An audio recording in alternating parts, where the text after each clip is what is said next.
ubuzima, irashaka guhindurira izina, irashaka guhindurira amateka, kurwanya ipapetisha, kurwanya ijwi rishya. Agura akambara k'umwaka ushize, ako ni kazi gukwiriye.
Hanyuma tugiye kumva ijambo ry'Imana.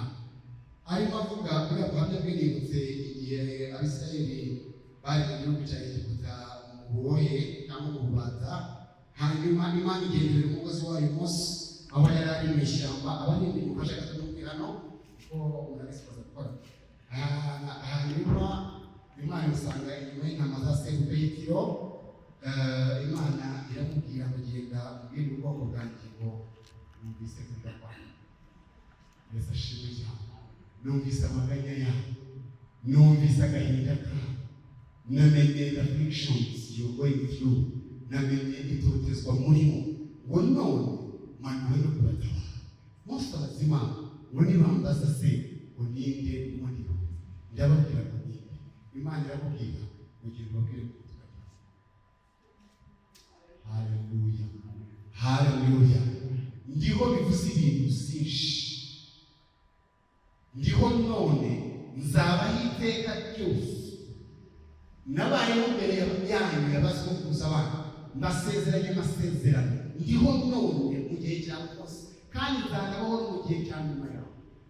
Yesu ashimwe cyane. Niryo jambo, niryo zina Imana wakurikiye ifite. Turi inyuma y'ingabo y'umugabo witwa Ndiho, wakurikiye Imana yitwa Ndiho. Iki gitondo Imana waje gushaka abantu ni Imana yitwa haleluya. Wakurikiye Imana yitwa, waje gushaka Imana yitwa iriho kandi izahoraho. Kandi iyo Mana yanabuze gukira. Niyo mpamvu yakoze kera irabikora muri kino gihe cyawe, kandi izabikora n'inyuma y'ibyo uzagukurikira, kandi izabikora n'igihe cyose kuko yitwa Imana. Amen. Watubereye ibyiringiro, uhoraho ni wowe Mana, ni wowe byose bihanze amaso. Watubereye ibyiringiro, uhoraho ni wowe Mana, uhoraho ni wowe Mana, ni wowe byose bihanze amaso.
To have a vision.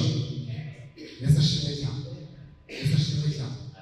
Kugira iyerekwa. Niwo mutwe w'ijambo tugiye kwigaho uyu munsi. Turasoma muri Bibiliya muri Ezayi cyangwa se Yesaya. Muri Yesaya 54 umurongo waho wa 2. Agura ikibanza cy'ihema ryawe. Rega inyegamo zo mu mazu yawe zigireyo. Ntugarukire hafi wungure imigozi yawe ibe miremire ushimangire impango zawe. Amen. Data turagushima ku ijambo ryawe, turagushimiye kuri Imana ikiganiriza ubwoko bwawe, turagushimiye kuri iki gicamunsi ugiye kuganiriza imitima yacu, turagushimiye guteguye imitima yacu ubutaka bwiza ugiye kweramo imbuto uteyemo ari yo jambo ryawe. Turarimbura amahwa yose yaba ari muri twe kugira ngo atamenya ijambo ryawe rigiye guterwa mu butaka bwacu. Turakuraho umwuka w'akaga, turasenya ibitari, turakuraho umwuma wo mu nzira, turategura imitima yacu ubutaka bwiza, duteramo imbuto yawe ari yo jambo ryawe kugira ngo rizere inshuro nyinshi, kugira ngo ukomeze gufasha ubwoko bwawe, ufashe isi kandi ukomeze n'itorero mu izina rya Yesu Kristo umwami wacu. Amen. Yesu ashimwe. Niba hano anayikora kumasa nkaho n'igeni. Yesu ashimwe. Amen. Turi bake ariko bakwiye ngira ngo muvuze ntabumva nubwo mudafite mikoro mumfashe tuvugane dusangire hanyuma dukomezanye gusangira ijambo ry'Imana. Babyita gusangira ijambo ry'Imana, ntabwo ari ukuvuga ijambo ry'Imana wenyine, sibyo? Haleluya. Ijambo ry'Imana rero riratubwiye muri Yesaya 54 umurongo wa 2 ngo agura ikibanza cy'ihema ryawe, ngo hanyuma urege inyegamo zo mu mazu yawe zigireyo. Mu Cyongereza aho baravuga ngo stretch your curtains. Urabona nk'aya marido ukuntu ameze, arimo amafunzo, arimo aregeranije. To stretch them, ni ukuyatanya akarambuka, rambura. Bo bavuga curtains, ariko mbonye mu Kinyarwanda bavuga ngo imigozi. Turaza gufatira aho ngaho mu Kinyarwanda nk'uko bavuga ku migozi y'inzu yawe nayo uyirembure, uyagure, reka inyegamo. Inyegamo rero muri mu Kinyarwanda niyo marido, sibyo? Abantu ngaba bazi inyegamo ariko ndabona bahazi. Ikintu Mike yari yasabye kugikora nyuma, ngo reka turangakiragiwe akomeze ijambo. Hanyuma ngo urege imigozi cyangwa se inyegamo zo mu nzu yawe zo muri yo, ntugarukire hafi wungure imigozi yawe ibe miremire. Izo ni imbago, ushimangire imbago. Ibi byari kera, abantu babaga mu mahema.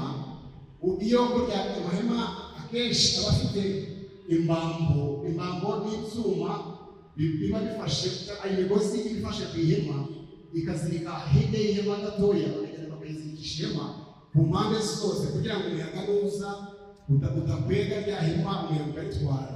Iyo uje uturuka imbere, imbago z'imbere zirakora, waturuka inyuma, iz'inyuma zikarifata, waturuka ku ruhande rw'iburyo, iz'iburyo zigafata rya hema, cyangwa se waturuka ibumoso, za mbago zigafata ya nzu n'ishoboye kugwa.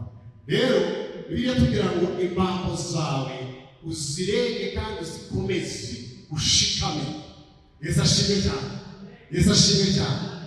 Yesaya umuhanuzi, umwe mu bahanuzi bakuru ba Bibiliya tuzi, wari ufite ijambo ry'Imana muri we. Niba soma rino jambo, hari ibintu bigera kuri 3 ngira ngo tuganireho, ubundi se nanjye ugize mu iyerekwa. Ubundi iyerekwa ni akenshi ikuze kuza mu nzozi, cyangwa se ikaza ari ihishurirwa ubonye urimo gusoma ijambo ry'Imana, cyangwa se iyo uganira n'umuntu mukaganira mu byo muvugana, muvugana murebana mu maso, hari igihe ujya kumva ati Imana ikubwiye kuri iryo nabyo ni iyerekwa.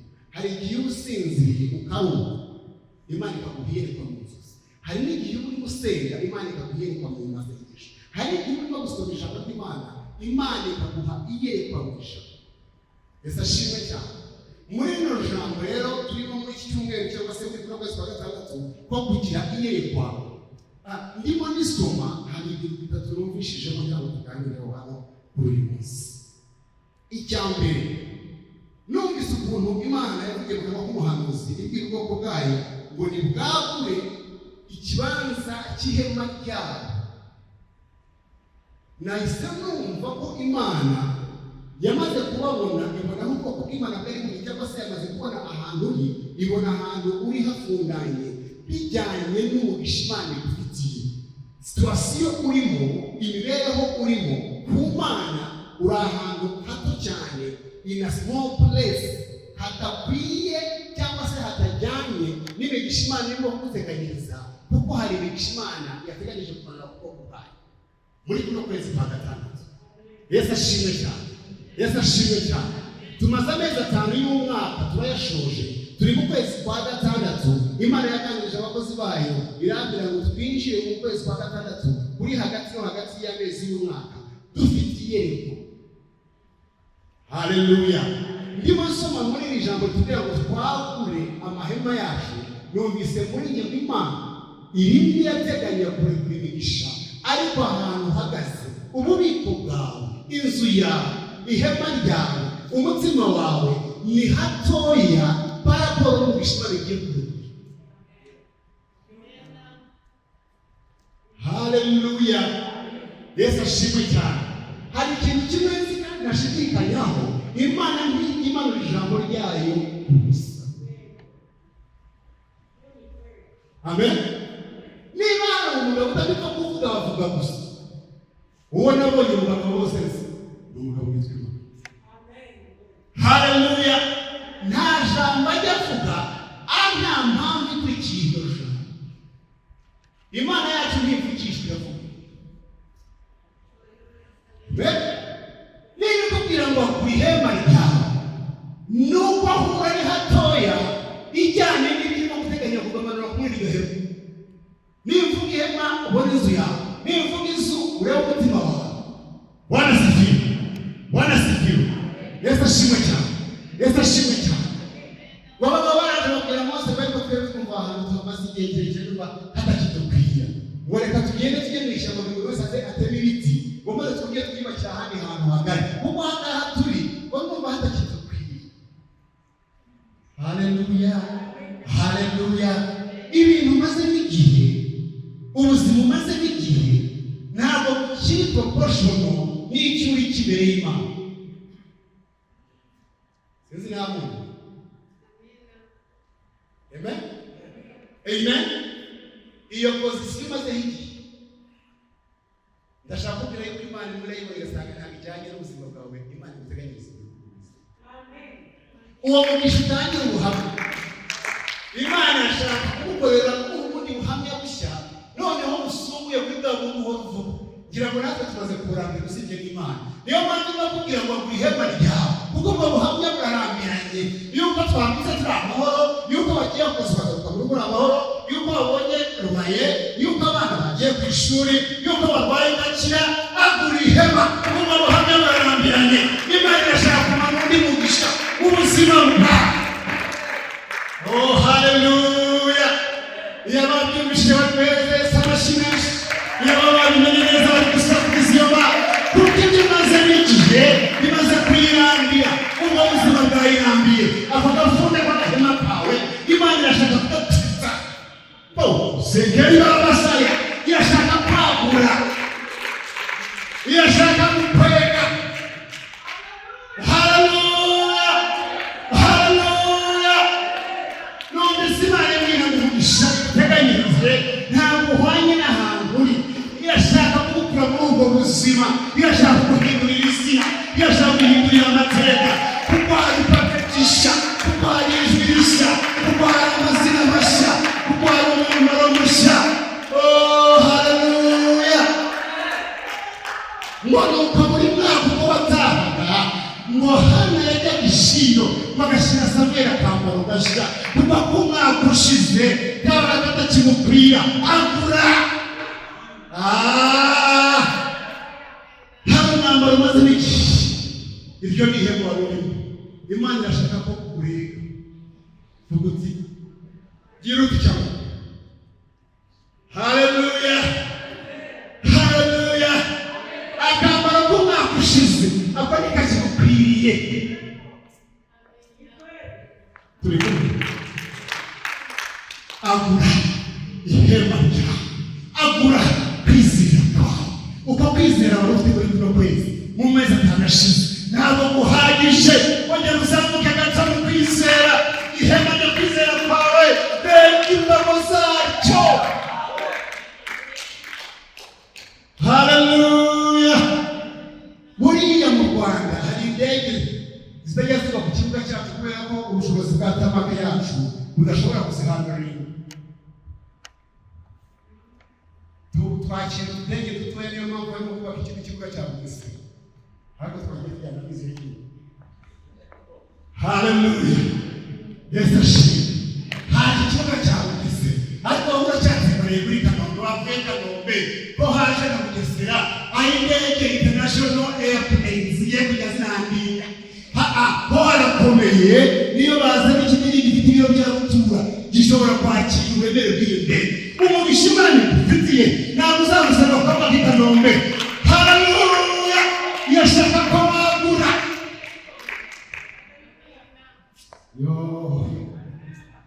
Sinzi ko turimo tubyumva, sinzi ko turimo tujyana, sinzi ko turimo tubyumva. Uko niko Imana ikora. Imana irashaka gukorana n'abantu bafite imyumvire yagutse, imitekerereze yagutse. Ujya mu ubuhamya w'Imana umushumba muteteri ngo Imana yamubwiye ngo ugiye kumuha imodoka aravuga ngo kubera ngewe muri iyi sinayikore yanjye singiye gusaba cyane yuko sizabona esansi ngo Imana yigiye akasitarete Imana yikunda akasitarete ku muryango w'umutuku ajya yimuraki kubera yajyaga kangiza gashyushye ariko biraho ugasanga byimba hepfo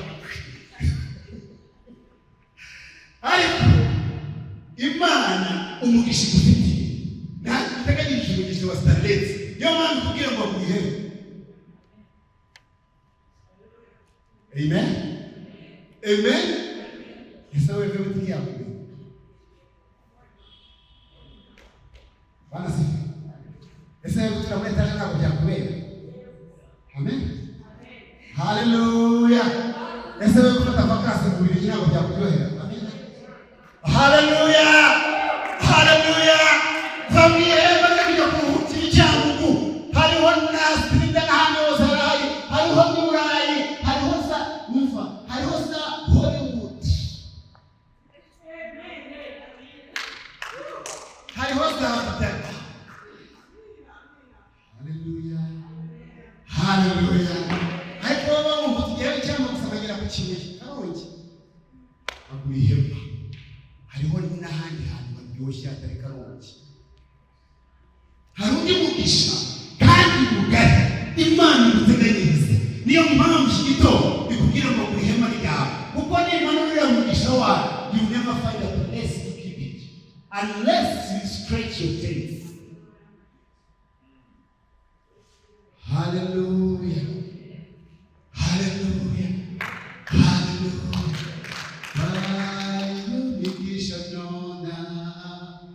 Imana yakugabiye uyibaye ntusige n'umwe ega n'imyinshi yo gutangaza. Hallelujah hallelujah amen. Imigisha Imana ikubikiye mu bubiko bwawe va kuri iyo ngiyo wari ufite iyo ni myinshi yo gutangaza ariko noneho hari indi myinshi itari muri ako gafuka kawe agura imbago wakira umugisha w'Imana kandi ufite nawe ubwiza Yesu ashimwe cyane.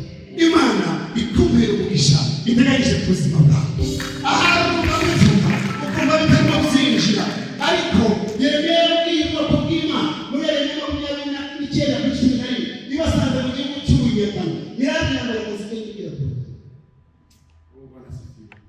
yarabwira ngo kiza ubure kwese twasirimo ngaho kugira ngo tujya kugukira karongi ntabwo bihagije ugavuga uti yabana wona kimara kaze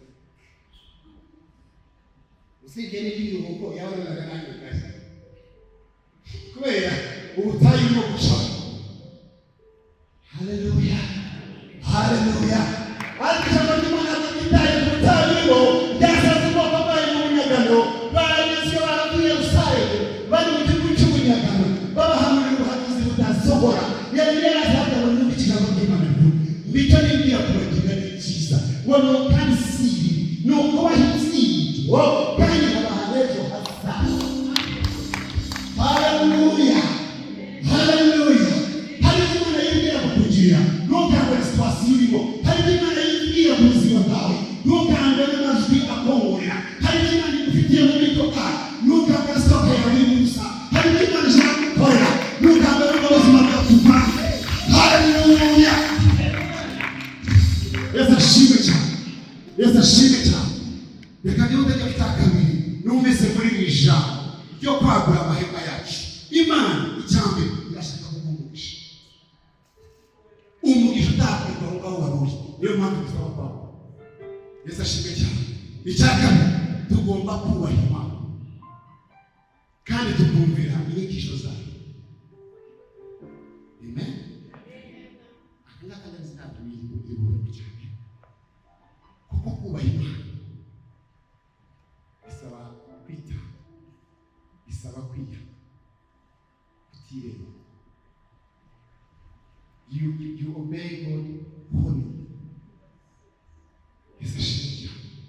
Urugero dufite urugero rw'umugabo zo kuzacu kwizera kwawe abona umwana mu myaka ijana uzabukuru n'umugore washaje n'abari muri za 80 igihe cyo kubyara no kwiringira Imana yuko bashobora kubona isezerano ry'Imana ribahaye cyararenze. Imana ibakanda kure kahisa igitondo kimwe marayika w'Imana arazamuka Aburahamu nawe ati karame ngira ngo yarazi ko Imana igiye kubwira ngo ngiye kuba wa kabiri.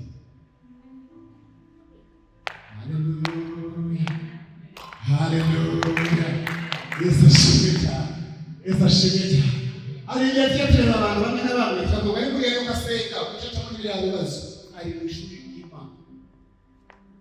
Aburahamu yasenga yavuganaga n'abamarayika, marayika bamuhamagara igitondo kimwe marayika ati Aburahamu nawe ati karame aravuga agiye kubwira ngo agiye guhereza naguhaye umuhungu ariko none agiye guhereza n'akana k'agakobwa. Ibyo ukora Yesu njyewe ugereka mu gikuta umbwira ngo hari inzira hagati y'amabuye niho wanyubakiye ndashimye ariko ndashimye. Amen. Ibyo Yesu akora imikorere y'Imana iratangaje. Aka kantu ka kabiri nakitondeye kuko karimo amasomo menshi y'ubuzima tunyuramo. Aho yarategereje ko Imana igiye kumwongera umugisha ahubwo yarambwira ngo nakakanya nakaguhaye bari noneho bwasubiza mu nzira yo kwakira umugisha w'Imana, mu nzira yo kugira iyerekana rikwiye ku Mana. Muri iyo nzira harimo umusozi witwa kumvira Imana no kuyubaha. Aburahamu azamuka umusozi imuri bazamuka nyine azamuka n'amakaramu ngo ageze ahantu munsi y'uwo musozi arabwira ngo niba usigare hano ngiye kuzamuka na Isaka ngo aramujyana acana azamu ku gicaniro ngo arangije atera umwana amurambika ku gicaniro ngo afate inkota inzira yo kumvira Imana. Haleluya, haleluya, haleluya, Yesu ashimwe cyane. Itangira makumyabiri na kabiri ngo wabwira ngo iki ngo nuko Imana azamuye inkota ngo yumvira ngo Aburahamu we ngo nuko cyo cyumva kuri uwo mwana ngo kuko namaze kumenya yuko yumvira. Haleluya. Kuri 15 na 15 n'Imana iramubwira ngo noneho ugiye kukumugisha. Haleluya. Ngo kandi nzakubwira sekuruza w'amafi urubyaro rwawe ruzagwira nk'umusenyi wo ku nyanja. Umwana wamaze kuvuka Isaka igihe kiragera ararongora umukobwa witwa Rebeka wo kwa nyirarume aramuzana amugejeje muri uwo mukobwa igira kuba bari Isaka y'ubuzima bw'iwabo. Aho sinzabaho nk'uko data yabayeho, sinzakimugisha abantu imyaka 100, sinzakimugisha wanjye nkinze ngo ajye imbere y'Imana yingingira Imana ngo yingingira umugore we. Birangira ngo nuko ngo Imana yumva kwigira kwa Isaka ifungura inda ya Rebeka asama impande ebyiri ngo abana bajya guhanira mu nda cyane bamuzabaho ngo Rebeka ajya imbere y'Imana ajya kwigisha inama. Imana iramubwira ngo muragirire isezerano rya sebuka araryakira. Imana iramubwira ngo mu nda yawe ntabwo ambwiye ngo harimo abana, iramubwira ngo harimo amahanga. Haleluya. Isezerano yahaye Aburahamu nyuma yo kwerekana ko akunda Imana ayumvira kandi akurikiza inyigisho zayo bisohorera umwana we Isaka mu nda y'umukazana we. Hamwe mu nda yawe ntabwo harimo abana babiri ahubwo harimo amahanga. Yambwiye ngo zamuha urubyaro uhinduka amahanga. Haleluya. Reka twagure intego zacu twakire umugisha w'Imana dukurikire inyigisho z'Imana twumvire Imana tuyikurikire n'umutima wacu wose. Ibyo yavuze byose byagiye ariko rizaza. Haleluya. Yesu ashimwe cyane. Abantu bavutemo Yakobo waje kubyara Isirayeli. Wanasifiwe. Mukuru wari waje Esawu aza kubwira se atumugisha bose utazi ariko rero umwana w'isezerano nawe wari uzavukamo amahanga. Isi aramubwira ngo bose maze kuba murumuna wawe ngo ariko nawe isezerano. Haleluya. Isezerano namukurikira n'umugisha wose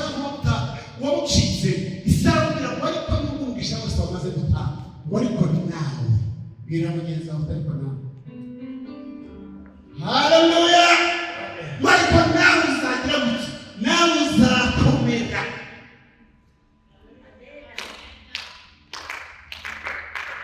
Haleluya. Anashaka kuvuga umuntu ubwira yuko amahirwe yamaze kumucika. Muri uku kwezi ko kugira iyerekwa, muri uku kwezi ko kwagura amahema yacu, muri uku kwezi ko kumvira Imana no gukurikira Imana, nubwo bisa nk'ibyagiye, nubwo bisa nk'ibyatakaje igihe, nubwo bisa nk'aho bitakigarutse, ariko nawe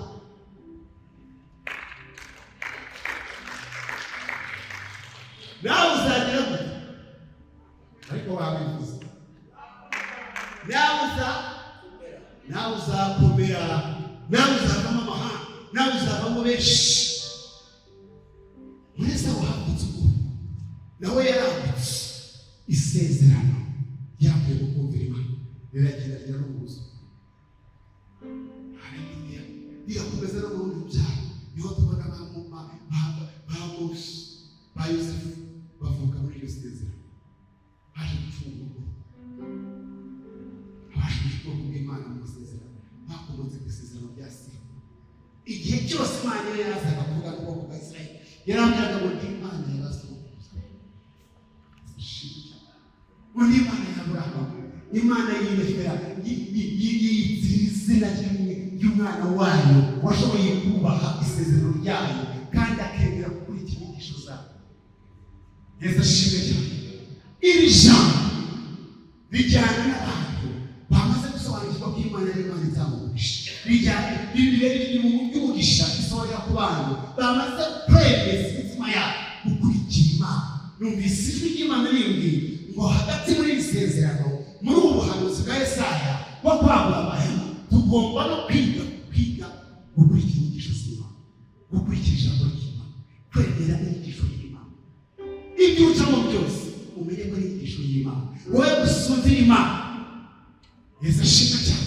Nubwo bisa nk'ibigoye, ihangane wumvira Imana. Ese hari ibigoye kurusha gutanga umwana wawe? Wowe ufite benshi, uwagusaba umwe watangana.